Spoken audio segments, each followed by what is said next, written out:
You're 3 days into a perfect sprint. The Burndown Chart looks like a work of art. Then it happens. A quick emergency bug, a 5-minute favor for sales, a stakeholder with a brilliant new idea that just can't wait.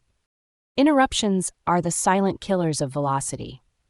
If you don't manage them, they'll manage you right into a weekend of overtime. Today, we're breaking down the 4 proven strategies to handle sprint interruptions without blowing up your commitment.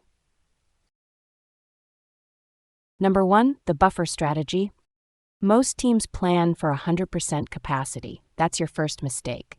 You need to account for the unknown. To bake flexibility directly into your workflow, try applying the 80-20 rule. Instead of overcommitting, plan for only 80% capacity on scheduled sprint stories. By leaving the remaining 20% for unplanned drag, such as emergency bugs, administrative tasks, or those inevitable quick questions, implementing a rotating shield strategy involves designating one team member per sprint as the primary point of contact for all external disruptions. This person handles urgent issues, acting as a buffer so the rest of the team can maintain deep work. By rotating this role, the burden of interruptions is shared equitably, ensuring collective productivity without burning out a single individual. Number 2, the gatekeeper protocol. Who is the shield?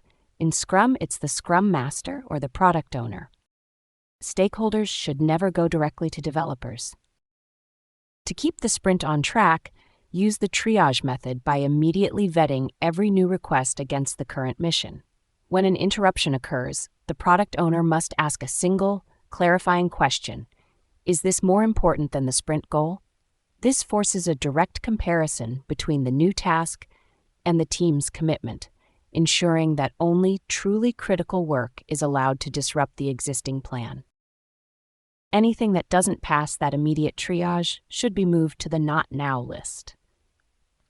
If a request is valuable but doesn't qualify as a building is on fire emergency, it is formally captured in the product backlog for a future sprint.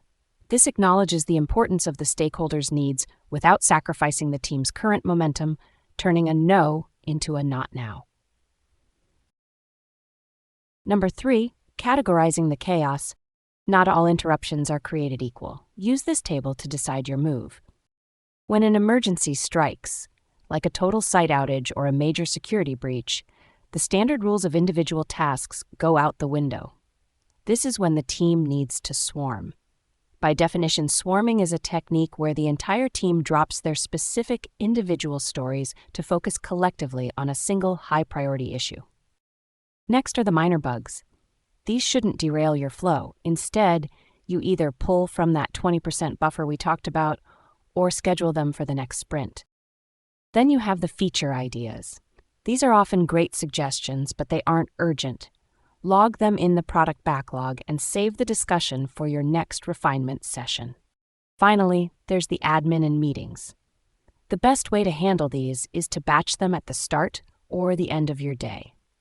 By grouping these administrative tasks together, you protect the large blocks of time in the middle of the day for the deep, focused work that actually moves the needle.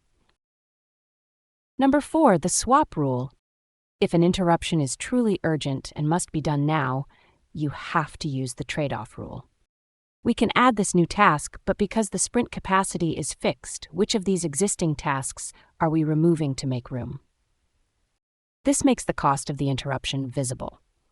Most of the time, when a stakeholder realizes their urgent request will delay the main feature, they suddenly decide it can wait until next week. Protecting your sprint isn't about saying no, it's about saying not yet or what's the priority. How do you handle that one stakeholder who always breaks the rules?